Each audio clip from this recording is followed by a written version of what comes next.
Class is in session, hitting the books, college basketball show. It is Wednesday, March the 12th. Ian Cameron with you.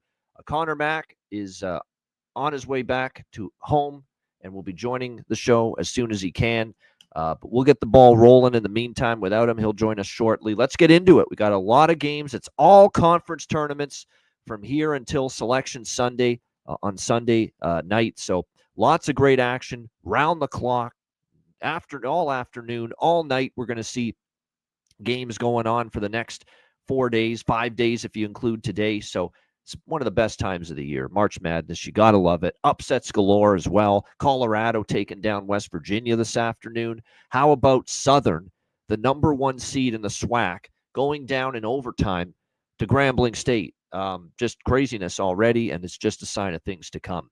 All right, let's get into tonight's action. We'll begin with the Big 12 first round. We got 2 games going on there. Arizona State, Kansas State, UCF, and Kansas. They're the 2 matchups there. We've got, actually, no, that was yesterday's games. What am I talking about? Arizona State, Kansas State. There we go. Sorry, ACC second round. I was looking at yesterday's games list.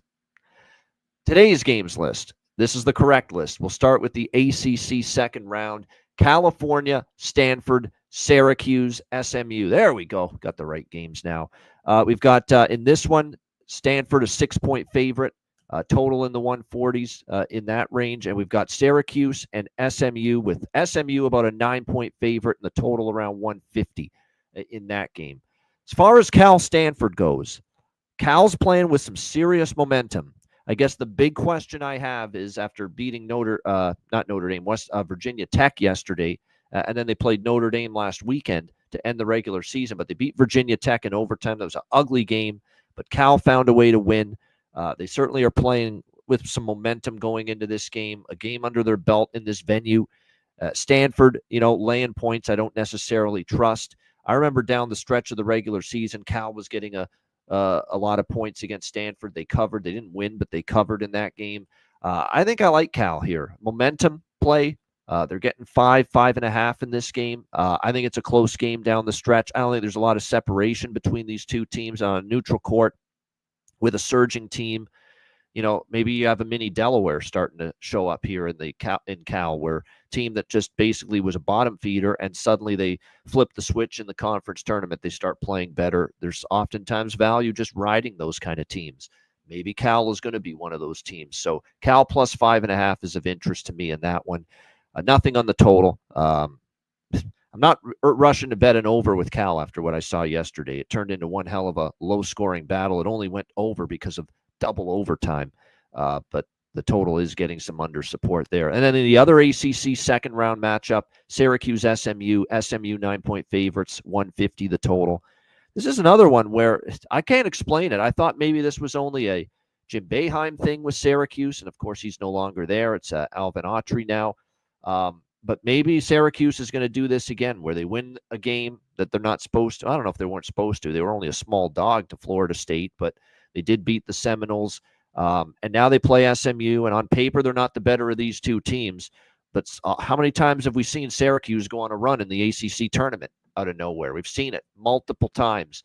And maybe we see that again here with them tonight. And I remember taking the points with Syracuse when they played SMU late in the regular season in Dallas at Moody Coliseum. And they took SMU down to the wire. SMU had to battle start to finish to knock off Syracuse in that game. So Syracuse showed they can match up well with SMU. I think they could keep this one pretty competitive as well. So I'm interested in taking the +9 here with Syracuse. This is one where I lean to the over a bit. It got into the 150s when these teams met earlier this regular season. I think there's a chance we could see that again. The total's gone down, and I get it. There's a lot of these games, have kind of gone under, certainly so far today. But I think you can make a case maybe this one goes over again. We saw 152 in the first meeting, and now with this total falling down to 150, I think they're starting to show some value, in my opinion at least, to go over the total. All right, Big 12 second round. We've got Kansas State and Baylor, Central Florida and Kansas. Baylor 5.5-point home favorites, 139 the total. 138.5 the total. 2 things here. Baylor laying points, I'm not interested. Second thing, coaching matchup, Scott Drew versus Jerome Tang. Jerome Tang has been pretty good head-to-head from a point spread standpoint. I think Kansas State's covered 4 in a row in this matchup against Baylor. And Baylor laying points, I'm not trusting them. This is a kind of a series history play for me. Kansas State's played this team tough repeatedly. I'm on the points with the Wildcats there, K-State. You can get upwards of 6 with them. It's come down to 5.5, but I think that's a close game. UCF, Kansas, big home court advantage, if you will, with this tournament being in Kansas City every year. UCF was very impressive, but you have to remember Utah was not very good. They're on an interim coach. This is a game where UCF, it's a lot of points. Kansas is a little flighty. It's a game where I think UCF could be in it. It could be a single-digit game, and they cover the number. I could also see them getting blown out and lose by 20. I think it's a variance game. Depends on if UCF's shots are falling. I don't think defensively they're going to slow down Kansas. This defense is not Johnny Dawkins' UCF squad's specialty this year. They have not been a good defensive team. They're going to have to score if they're going to cover this number. I think the over's in play here.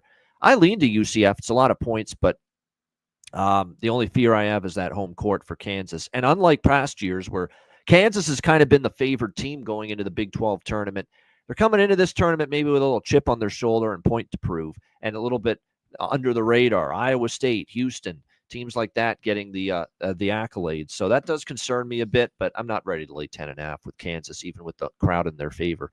All right, let's go to the let's go to the SEC. Next up, we've got 2 more first-round games tonight: LSU, Mississippi State, Oklahoma, Georgia. Mississippi State 9-point favorites, 145.5 the total in that one. It's a really tricky game because LSU is not really that good to me. I could see them getting blown out, but Mississippi State, a team that away from Starkville, I'm really ready to rely on, laying 9 points with the way they kind of stumbled later in the season. Probably not. So begrudgingly would probably lean a little bit to taking LSU. The over here might be in play. Oklahoma, Georgia. I think Georgia's done enough to get into the tournament at this point in time. I think Oklahoma is a little bit more on dubious footing right now. I think it could really, really go a long way for Porter Moser's Oklahoma Sooners team to at least win, a couple of games in this tournament before, to enhance their chances. I think Georgia's already done enough. I don't know if Oklahoma has. I think it's a more important game for Oklahoma. Mike White's historically struggled in the SEC tournament. That is something to point out, whether he was with Florida or now with Georgia. This guy has had issues in the SEC tournament as well, as far as his team's progressing and advancing. So I think you can make a case to take the 3.5 here as a dog with Oklahoma here. And Oklahoma was very good in the neutral court early in the season. Some of Oklahoma's best wins that has them on the bubble right now came in the neutral court setting early in the season in the non-con play. So I think that's another reason they're used to these settings. They played some of their best ball in these settings, that you can make a case here for Oklahoma here in Nashville getting 3.5. All right, to the Mountain West at the Thomas and Mack Center, Air Force and UNLV. UNLV 12.5-point favorites, 130 the total. Aside from an utter collapse in the last 5 minutes of their game against New Mexico, UNLV has played their best ball down the stretch. They've played really well.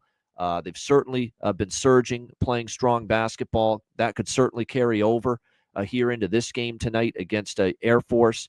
But I know for a fact, off the top of my head, UNLV, double-digit favorites in these first games at the Mountain West tournament, even though it's home court for them, Thomas and Mack in Las Vegas. First of all, they never fill the building. It's not like it's a strong home court advantage for UNLV. And second of all, they've been terrible ATS more often than not in these spots. So I'm not ready to lay 12.5 with UNLV. If UNLV wins here, we're going to find some spots later on maybe to back them, in better price ranges than this. Air Force is not very good. I'm not going to kid you into thinking they're a good team this year. They're not. But 12.5 is not in this tournament. I've been handicapping this tournament, this sport for 15 years. I can tell you, UNLV in the first Mountain West tournament game as double-digit favorites. They fail to cover more often than not, and in some of these cases, they've lost the game outright. I don't know if that's going to happen here tonight, but like I said, not 12.5. No thanks. Hard pass. All right, next up, Big Ten first-round matchups. We got two more taking place tonight, Iowa and Ohio State. This one actually tips off in 30 minutes, so make sure you get your bets in time for it. Ohio State, 5.5-point favorites, 154.5 the total. Iowa overs continue to be good to me. I think that's the best way to go in this game. I'm not look. Iowa actually, this team's kind of schizophrenic, right? Michigan State, the home finale for Fran McCaffrey. They actually played hard, but they ended up losing, of course, in the end, and just barely failing to cover. And then all of a sudden, in a road finale, I did not anticipate they were going to necessarily show up and play their best, and they'd take it to Nebraska in that game on Sunday. So your guess is as good as mine what we get from Iowa. I'm not comfortable laying 5 with Ohio State, but I pretty much a few games ago said I'm not betting Iowa again. And I said it before the Michigan State game that spot was phenomenal for Iowa, and I still didn't back them, and I'm thankful I didn't. No Iowa for me, but I'm not going to lay 5.5 with Ohio State. I think the over's the way to go. In fact, I do have a small over bet in that game, as I do with this next game. USC and Rutgers. You should know I'd be on the over in this game. How many times have I talked to you about the USC overs on this show? They've been great. They continue to cash. Neither of these teams are very good defensively at all.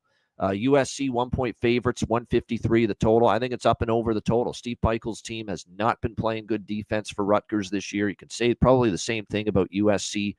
They haven't been a great defensive team, but they play fast. And Eric Musselman's team will push pace and get out in transition. And transition defense has also been a problem for Rutgers. So I think definitely this looks like a situation where over is the play again. USC overs have been a very good bet for me most of the season. I think we can see a lot of points there in that Big Ten first-round game, USC versus Rutgers. As far as the side goes, look, I think situational, locational advantage slightly to Rutgers. It's in Indiana, so I guess it's meet halfway for both teams, but USC making the longer trip. I keep thinking Rutgers is better than their record showed, and USC is still very young, more building for the future. So kind of lean Rutgers, but boy, very difficult to trust them because I got to admit it's been a difficult season for Rutgers, not as good as what a lot of people thought. All right, let's go to the Big East, the Garden, the world's most famous arena, Madison Square Garden in New York. DePaul versus Georgetown. Georgetown 4.5-point favorites, 144 the total in this game. I'm very underdog heavy in the conference tournaments, but this is one favorite that I like. I don't trust DePaul enough. You're putting DePaul now at a price point where, they almost have to win the game now. They're only getting 4.5 points in this game. I think Georgetown, yeah, they've got issues this year, but they've got a coach in Ed Cooley that I remember going back to his days at Providence. Ed Cooley would be good for winning at least one game in the Big East tournament when he coached Providence. And I think he's very capable of doing that here with Georgetown. It's a beatable DePaul team. We know that. And like I said, most years when he was at Providence, Ed Cooley would do a pretty good job of at least getting Providence to one victory or one, point spread cover. I think they can win this game, Georgetown, here at Madison Square Garden. Don't know if they go any further after today, but I think for this game, they take care of DePaul. I laid the small number with the Hoyas in that one. And then in the other first-round game, Seton Hall, Villanova. Villanova, 10.5, 11-point favorites, 126 the total in this game. I keep thinking back to the Shaheen Holloway coaching days at St. Peter's, and when he'd be an underdog in a neutral court or a tournament setting, he used money in the bank. And Seton Hall's in that situation here. And on the other side, you've got a Villanova team with head coach Kyle Neptune feeling the heat. The pressure is on big time for this Villanova team entering the Big East tournament because they are firmly on the bubble right now. I don't know if this Villanova is a one-man team. They have Eric Dixon, and I don't trust anybody else on this team at a consistent level. Sometimes the supporting cast steps up offensively to help out Eric Dixon, and sometimes it doesn't happen. And that's just too much for me to bank on or to worry about here when you're talking about trusting a team as far as laying these kind of points. And I'm going to bank on Holloway here that even though it's been a tough year for his team, for Seton Hall. Remember, Seton Hall was good enough to beat UConn somehow. I'm still shocked they were able to, but you got to hope that's the Seton Hall today, because there's also a Seton Hall that oftentimes has been losing by double digits. And this game means everything to Villanova, because they've got to go on a run in this Big East tournament to us. So all of that's factored into the number, though, as far as I'm concerned. I don't fully trust Villanova. So I'm going to take the plus points here with Seton Hall in this game. This should be a low-scoring game, too, but obviously it's well reflected that it will be. A point's hard to come by. Total in the 127 range here for this one. All right, we go to the Boardwalk Hall, a little Atlantic City action for the Metro Atlantic Conference quarterfinals. Rider, Quinnipiac, Sacred Heart, Merrimack, the two quarterfinals tonight. Quinnipiac, 8.5-point favorites, 142.5 the total. And then we've got Merrimack, 3.5-point favorites, 136.5 the total against Sacred Heart. I like the dogs in both games. Rider beat Siena at the buzzer. It was a great game. Actually, it was a very good game. The other game, not so much in the Metro, but that game was a good game.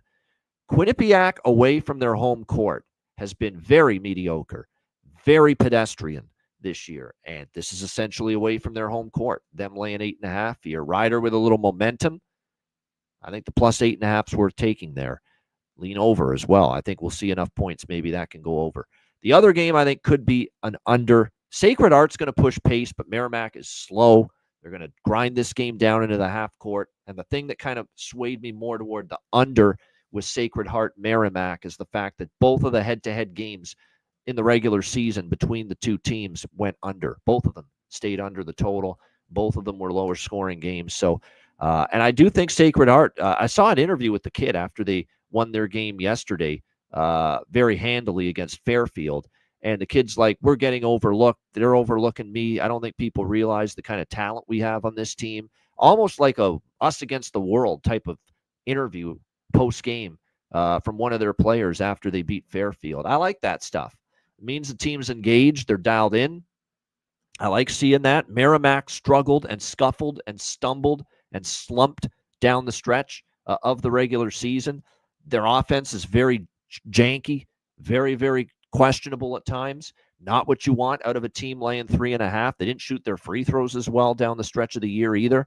I think Sacred Heart, it's a winnable game for them. They've got confidence. They got a little mojo. They got a little momentum. So +4, count me in here with Sacred Heart in that one in the Metro Atlantic. All right, Conference USA quarterfinals. We've got UTEP taking on Liberty in the one quarterfinal. And we've got Florida International and Jacksonville State in the other. How impressive were the two teams that won last night to get to this point? UTEP, I thought Sam Houston State, one of the hottest teams in this conference going in, and UTEP just steamrolled them in the second half. Like they just took over the game and didn't look back. And UTEP, if you looked at preseason predictions for Conference USA, people thought that UTEP would be a contender, or at least an upper half of the Conference USA team. And early in the conference season, it was looking like that. Through January, early February, they were playing well. Then they hit that 7-game losing streak, and I'm stunned still that it got that bad for them, losing 7 straight. But then they flip the switch, calendar turns to the conference tournament, and they rip off a double-digit win against one of the hottest teams in the conference, Sam Houston State, yesterday. Is UTEP now going to revert back to being the team that we thought was an upper echelon team in Conference USA? If you buy into that, if you believe that after last night's game, you should be on the plus points here with the Miners, because they can hang with Liberty. If you look at the 2 regular season games, UTEP won at Liberty as an 8-point dog, 72-70 in January. Liberty got them back at UTEP and won by 7. But again, 7's not going to cover the number here, because Liberty's laying 7.5 right now in this game. I like UTEP here plus the points. I think they found something. I think this team's more talented than that 7-game losing streak would indicate. They've gone 4-1 against the spread in the last 5 head-to-head meetings versus this Liberty Flames team. I love Richie McKay. great coach, done a great job, has gotten Liberty to the tournament before, but I don't think this is one of his vintage Liberty Flames teams. I don't think this is one of his absolute best Liberty Flames teams. And I don't think they're quite as good defensively this year. They've hung their hat on defense, but I don't think they're nearly as good at that end of the basketball court this year. And it's actually why, as far as totals, they're, 3 straight overs for Liberty. I think UTEP can keep this close. And then in the other Conference USA quarterfinal, Florida International, Jacksonville State. This is another one where FIU is a team that lost a lot of close games. Team that's better than their record indicates. They were competitive in a lot of games, just found ways to lose repeatedly, over and over again. You look at down the stretch against Jacksonville State, they lost by 5. Western Kentucky, they had a single-digit loss there. They paid back Western Kentucky with that win, 64-61. And then as much as I think Jacksonville State and Ray Harper is a great coach, he's been here for a long time, they can win this Conference USA tournament if they get past this FIU team. But that may not be easy because in the 2 meetings during the regular season, Jacksonville State won by 4 at home versus FIU. Jacksonville State won the second meeting at FIU, but it was in overtime, 84-79 by 5. Both games, FIU was right there and took Jacksonville State down to the wire, losing by 4 and losing by 5. That's why this feels like, as much as I like Jacksonville State's chances in this tournament, and I think they'll find a way to win tonight, it could be a close one again. FIU is shown to match up all right with Jacksonville State. So +7.5, +8, it's FIU or nothing for me in this game. Lean to the under here, by the way, in this one. Jacksonville State won't play fast. Pretty good defensive team. FIU, believe it or not, even though they've looked to play fast, they're so inefficient at times offensively, and they've been an under machine down the stretch, 6-1 to the under in the last 7 meetings. In the last 7 games, I should say, for FIU down the stretch. All right, next up, we've got the WAC quarterfinals, as in WAC conference. Utah Tech, Utah Valley, and then UT Arlington and Grand Canyon. We've got Utah Valley, 12.5-point favorites, 143 the total there. Grand Canyon, 8.5-point favorites against UT Arlington, 146.5 the total there. Utah Tech, Utah Valley. Utah Valley is very scary. The only thing that I would be worried about is you're talking about in-state teams and this many points. For me, it's not easy, or at least not an easy decision to lay this many points in a game with in-state rivals like this. But I think there's a world of difference right now between Utah Valley and Utah Tech. Utah Tech was able to beat Southern Utah yesterday, but they can often struggle on the defensive end of the court. Utah Valley, by the way, now I will say, at Utah Tech, Utah Valley needed overtime to win. They only won by 2, but at Utah Valley, it was a 16-point win for Utah Valley. It was a 13-point win before that. I don't know if I want to step in front of Utah Valley. They've been really, really good. They've even been, solid ATS, winning ATS team as well, 16-11. I worry if you like Utah Tech, the first half might be the better option here in this one, in my opinion. This one I lean over as well. And then Arlington and Grand Canyon. Grand Canyon, a lot of people think they can win this conference as well, no doubt. And certainly they have the kind of team that can do that. That being said, there's something we need to bring your attention here as far as Grand Canyon is concerned. We know the guy that has been the straw that stirs the drink for Grand Canyon, Tyon Grant Foster. We remember him from last year. We remember him, obviously, from the NCAA tournament last year when they made it there. He's a great player. He's been the glue for this Grand Canyon Lopes team, no question. Antelopes. Tyon Grant Foster may not play tonight, and obviously that's their best player, 100%. And if he doesn't go, that's a blow here for Grand Canyon, and might make it a little bit trickier. And the one thing about Arlington is they can, muck up the game. They're very good at doing that. You look at Arlington down the stretch. As an underdog, they were really starting to get it rolling. At Seattle, they covered. They won outright at Baptist, who were red hot down the stretch. They only lost by 7 to Grand Canyon when these teams last met. They've been very good in the underdog role. They won outright at Cal Baptist, or not outright, but they lost by 2 in their final regular season game to Cal Baptist. Without Tyon Grant Foster, it could open the door for Arlington to hang in this game. So be careful with it here. I actually lean to the Mavericks here of UT Arlington plus the points there. Big West first round, CS Bakersfield and Cal Santa Barbara. And then we've got Cal Poly and UC Davis. This is at the Lee's Family Forum in Henderson, Nevada. We've got first game. It is, like I said, Santa Barbara, 5.5-point favorites against Bakersfield, 143 the total. I think it's a tough matchup for Bakersfield. This is definitely another game where I'm a little bit interested in the favorite, the Gauchos, to get the job done. I would consider laying it here with them against Bakersfield. You look at the matchup, they've done pretty well against them head-to-head. Bakersfield kind of a little bit in a slump later in the Big West season.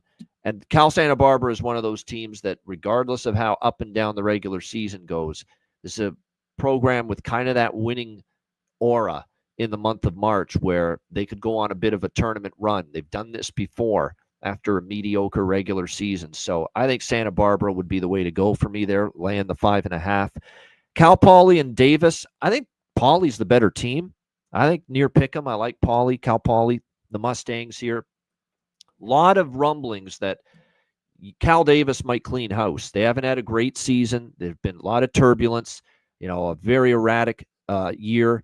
They expect to be a contender most years. Jim Les, the head coach, has been there forever, and there's all kinds of rumors and rumblings that they might be letting him go after all these years and moving on and looking at a new coach in the offseason. A lot of, things that make me not want to bet UC Davis flying around that program right now as far as rumblings, as far as rumors are concerned. So I think I like Cal Poly here near a pick'em to get the job done in the second Big West first round matchup tonight in that game over Cal Davis. All right, Patriot League championship game, Navy and American. We've got American University, 4-point favorites, 131.5 the total. How cool is it that we have military academies battling it out here for a spot in the NCAA tournament with this Patriot League title game? Someone is going to get into the NCAA tournament, one of these military school establishments. It's great. You love to see it.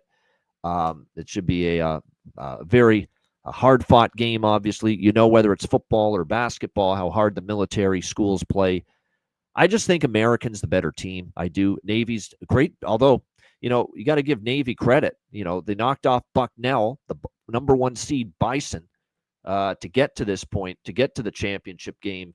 But American is really good defensively. See, Navy frustrated a bit of an more up-tempo, offensive-minded Bucknell team.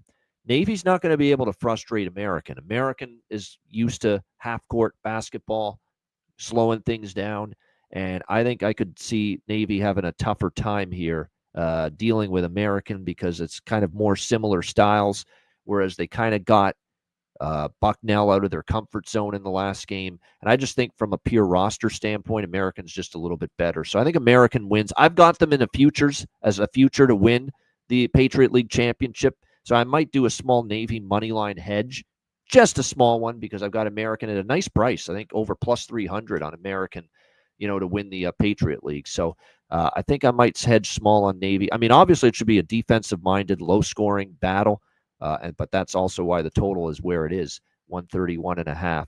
All right, our last game. I thought we were going to see I'm trying to see if Connor Mack's on his way. Traffic may be stuck there, but we'll try to get an update. If not, we'll see if we can get him in at the last minute here before we end the show. But regardless, we'll wrap it up here. Final game on the games breakdown.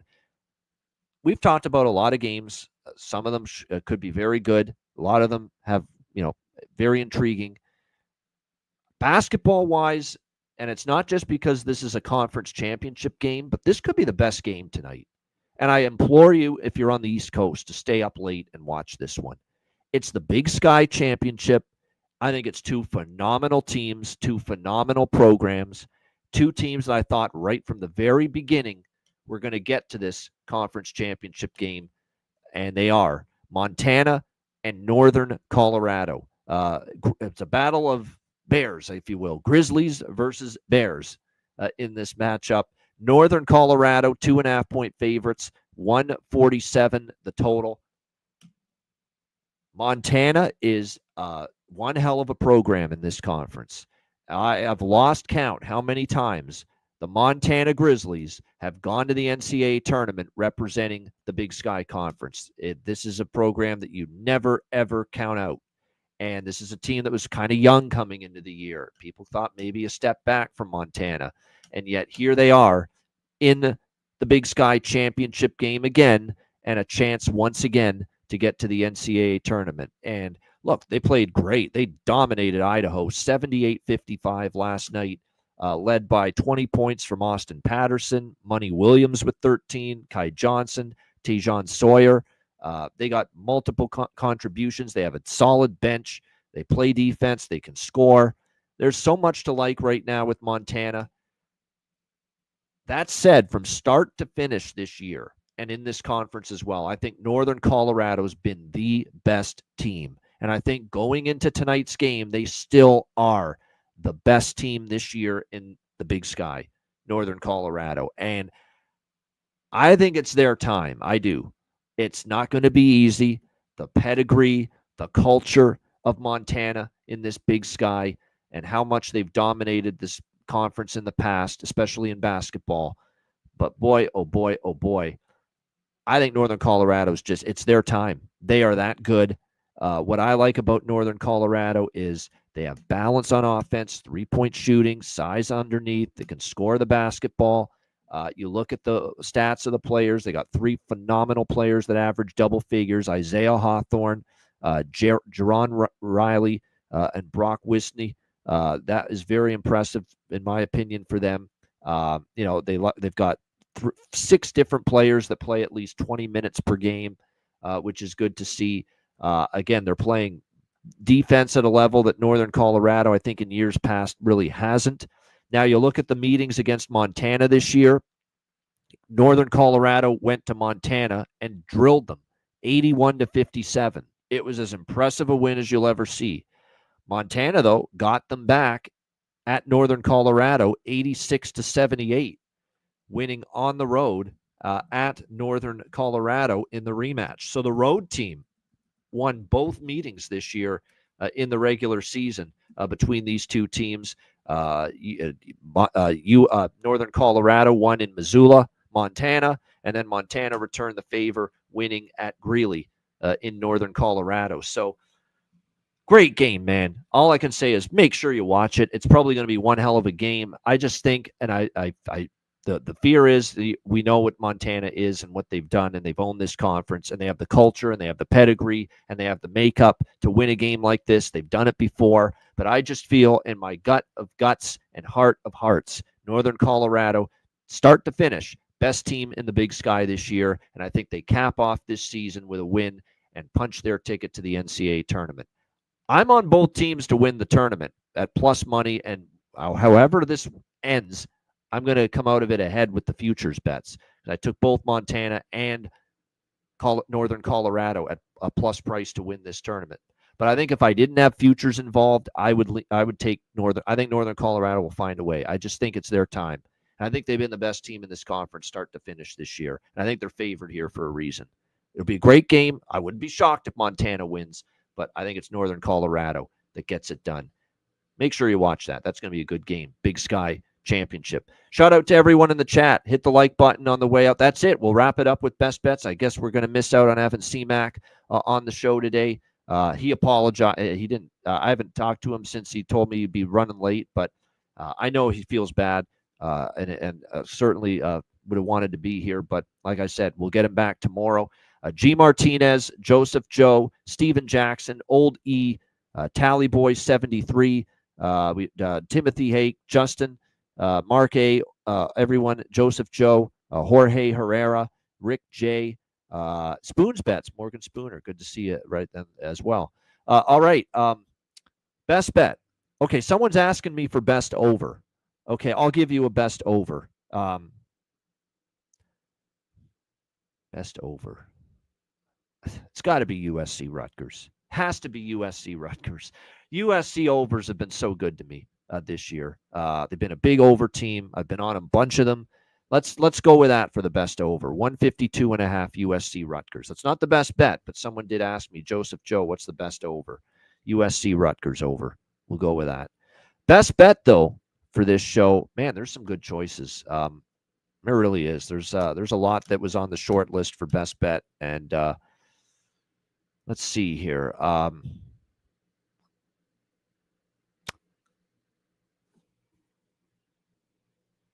going mining for units tonight. UTEP +8 against Liberty. That'll be the best bet. Liberty and UTEP swept the 2 games in the regular season. Liberty's win was by 7. UTEP won again the other meeting against Liberty. I don't think Liberty's defense is as good as it's been in the past. UTEP is a talented team. They were playing great in January and early February. I don't know why they lost 7 in a row. Sometimes teams just lose their way. But what I saw last night in destroying a red-hot Sam Houston State in the second half tells me that there's a spark now. Something has sparked this team.